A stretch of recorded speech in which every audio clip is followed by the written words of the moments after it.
The first thing that companies always do is they like to tell a very compelling story about themselves. We're amazing, we're wonderful, great technologies, managers love you, it's terrific. Now, I'm not going to ask you how many people have tried online dating, but I tried online dating before I got married.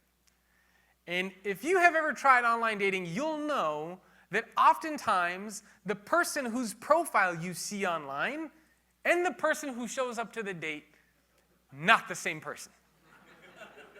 It could just be me, but I've had this happen many times. On paper, or online in this case, everyone wants to sound amazing. They look great. They're wonderful. They have all their stuff together. And then you show up to the date and you're like, what? Who are you? And I think organizations are doing this exact same thing. On paper, they're all, we're wonderful, we're great, we're fantastic. And then employees start working there and they're like, what? This isn't what I signed up for. I mean, imagine for a minute if companies around the world were brutally honest about what it was like to work there. And during the interview process, they would say, I'm really excited to be a part of this company. What is it like to work here? And then the hiring managers, the recruiters, the HR professionals would say, well, let me tell you, I know the job application said 40 hours a week. You're really going to be doing 60. Our technologies were designed in the 70s and the 80s. We haven't upgraded them yet, so it's going to be a little annoying for you. We have a flexible work program, but you get stigmatized if you take advantage of it, and all of your peers and managers are going to think that you're lazy and you don't work, so you don't want to take advantage of it.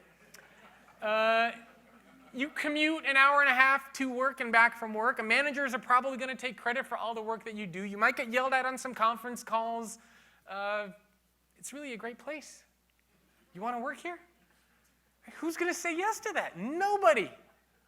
So what do? We all talk about how wonderful and amazing we are. Now, I looked at 252 companies around the world in my latest book. And I scored and evaluated all these 252 companies, and I created something called an Employee Experience Index. And whether I interviewed the companies at the very bottom of that list or at the very top of that list, they said the exact same thing. And I would listen to these people talk and just be like, you're clearly lying. Like, you're blatantly lying about what it's like to work there. Because I have data that shows your company sucks. Of course, I didn't say that, and I would just say, yes, wonderful, okay, you guys are amazing just like everyone else. So that's the first thing that companies do. They tell these very compelling stories. That used to work for a while, but now we live in a very transparent world. We live in a world where you have sites like Glassdoor, you have social media platforms, and so these stories no longer work unless it's actually what it's like to work at your company. Now, the second thing that companies have done for many decades is they've invested in something known as employee engagement. Employee engagement programs, right? I mean, we're all familiar with that, kind of get the gist of how that works. But that, too, hasn't been working that well. I wrote an article for HBR recently, and one of the things that I talked about is that we've never spent more money and time and resources on investing in this concept of employee engagement. But somehow, scores for employee engagement around the world have not gone anywhere. And in some cases, they've even dropped. So how does that make any sense? How is it that we're putting more money, more time, more resources into something, and the scores are either going nowhere or they're going in the opposite direction? It doesn't make any sense.